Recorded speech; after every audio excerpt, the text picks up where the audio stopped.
Voilà ce que je pense, moi. Simplement par rapport aux faits. Premièrement, la nuit du meurtre, à minuit 10, le vieux monsieur qui habite au 2e étage, juste au-dessous du lieu du crime, a entendu un énorme boucan là-haut. Il a dit que c'était comme une bagarre. Puis il a entendu le gosse crier « Je vais te tuer !» Et une seconde plus tard, un corps tombé, lourdement. Il a couru à sa porte, et là il a vu le gosse dévaler l'escalier et quitter la maison. Alors il a appelé la police. Ils ont trouvé le père avec un couteau dans la poitrine. Le médecin légiste a situé le meurtre vers minuit. Exactement. Ça, c'est les faits. Irréfutable. Le gosse est coupable. Moi, j'ai des sentiments comme tout le monde. Bien sûr qu'il n'a que 16 ans. Mais il doit payer pour ce qu'il a fait. Tu l'as dit, mec, tu l'as dit. Pour moi, c'est évident que ce que raconte ce garçon ne tient pas debout. Il dit qu'il était au cinéma au moment du meurtre. Mais à peine 1 heure après, il ne se souvient plus de ce qu'il a vu, ni des films, ni des acteurs. Mais bien sûr, vous voyez bien, vous avez absolument raison. Personne ne l'a vu entrer au cinéma ni en sortir. Et la femme, qu'elle s'en passe? Hein? Si ça, c'est pas un témoignage, alors qu'est-ce que c'est? C'est vrai, c'est elle qui a assisté au meurtre. Dans l'ordre, s'il vous plaît, dans l'ordre. Attendez. Voilà une femme couchée dans son lit, qui n'arrive pas à fermer l'œil. Elle crève de chaleur, d'accord? Oui. Alors elle va prendre le frais à sa fenêtre. Et là, qu'est-ce qu'elle voit?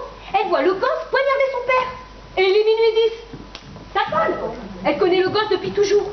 Sa fenêtre donne exactement sur la pièce du meurtre, de l'autre côté du métro aérien. Elle jure qu'elle a tout vu, alors... À travers les vitres d'une rame de métro qui passait à ce moment-là. C'est vrai, mais la rame était vide et il n'y avait pas de lumière puisqu'elle partait en réquisition. Et au tribunal, on nous a démontré qu'on pouvait très bien voir ce qui se passait de l'autre côté de la rue à travers une rame sans lumière. Alors, hein? Je peux vous poser une question. Allez-y. Vous dites que le gosse est un menteur. Ah oui. La femme, vous la croyez. Pourtant, elle habite le même quartier. Elle fait partie de ces gens-là, comme Vous vous croyez malin, hein? Ah, calmez-vous, Mais il se prend pour qui, lui? Non mais oh!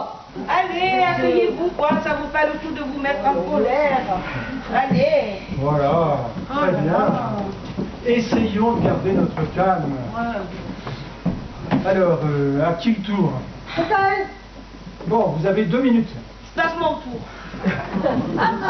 C'est votre droit. Donc, c'est à vous. Je ne sais pas. J'ai été percé assez vite, vous voyez. J'ai cherché quel motif il avait. C'est capital, ça. Sans motif. Enfin, je trouve que le témoignage des voisins de palier est très important. Ils ont dit qu'ils ont entendu le père et le fils discuter déjà vers 19h. Je peux me tromper, hein. Ah, à 19h. À 4h. Oui, c'est ça. À 8h du soir, ils ont entendu une dispute sans en distinguer les détails. Et puis, ils ont entendu le père cogner le gosse 2 fois. Et finalement, ils ont vu le gosse furieux sortir de la maison. Qu'est-ce que ça fait? Ça prouve. Ça ne prouve pas grand-chose, précisément. Mais ça fait partie d'un tout. Je n'ai pas dit qu'il a trouvé notre soir. Vous avez cependant dit que c'était le mobile du meurtre. C'est aussi ce qu'a dit le procureur.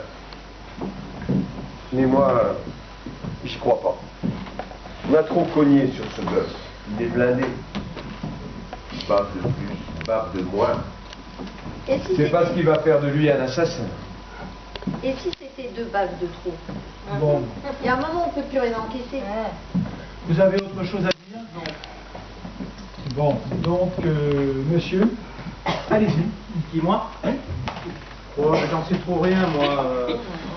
Ben, ça y est, on a tout dit, hein, vous faites. On peut continuer à discutailler éternellement.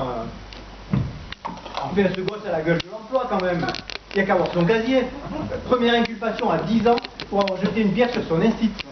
À 14 ans, il se retrouve en maison de correction pour